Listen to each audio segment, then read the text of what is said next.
عندك ربع كيلو لحمة ومش عارفة تجهزي ايه غدا لأولادك؟ تعالي بقى اقولك على فكرة حلوة جدا هتعجب أولادك وهيموتوا فيها، وهتعملها لهم على طول. زي ما انتوا شايفين هنعمل صينية بطاطس بالكفتة، تكلفة قليلة، طعم تحفة وخطير جدا، وفي نفس الوقت مش بتاخد يعني هي نص ساعة بالظبط، وهتكوني مجهزة الغدا بتاعك. لسه بقى راجعة من شغل مفرهدة، الدنيا حر مش قادرة تقفي، هتعملي أحلى غدا لأولادك. يلا بقى، أنا ولو أول مرة تشوفيني افتحي القناة وشوفيها وقيميها، ولو لقيتيني بقدم محتوى مفيد ادعميني واعملي لي لايك وكومنت وسبسكرايب. هنيجي بقى للمكونات. زي ما انت شايفة كمية اللحمة اللي موجودة عندك ربع كيلو، 350 جرام، يعني اي كمية.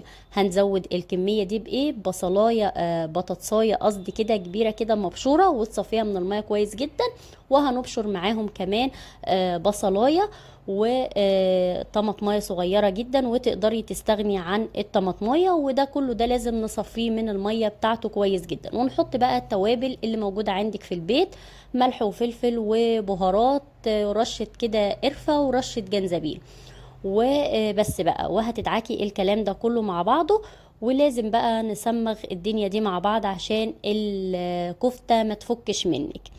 البطاطس حلوة جدا، بتزود الكمية وفي نفس الوقت مش بتبان ومش بتأثر على الطعم. جربي طريقة الكفتة دي هتدعيلي. انا حطيت رشة من جوز الطيب، وزي ما انت شايفة دعكت كده المكونات مع بعضها ولفتها في الكبة. بعد ما تلفيها في الكبة لو حسيتي ان هي فيها سوائل كتير، هتروحي بقى ايه معلقه دقيق كده صغيره وتحطيها. برضو مش هتأثر، بس هتفيدك ان هي هتمتصلك اي سوائل جوه الخليط بتاعك. هنسيب الكلام ده يرتاح ونيجي بقى نعمل الصينيه القمر بتاعتنا. زي ما انت شايفه بصله متقطعه كده، وقطعت بطاطس مكعبات، وهقلب البصلة لحد ما تدبل مع في شوية سمنة مع زيت، وهنزل عليهم بالبطاطس. وكمان قطعت قرن فلفل. زي ما انت شايفة تقدري تستبدلي البطاطس بكوسة، بتكون فظيعة وتحفة جدا وخفيفة على المعدة. حاجة كده في منتهى الجمال. الكوسة مع الكفتة بالطريقة دي جربيها صدقيني هتدعيلي. انا حطيت كمان شوية من الجزر زي ما انت شايفة، وتقدري طبعا لو مش موجود عندك الجزر تكتفي بالبطاطس بس.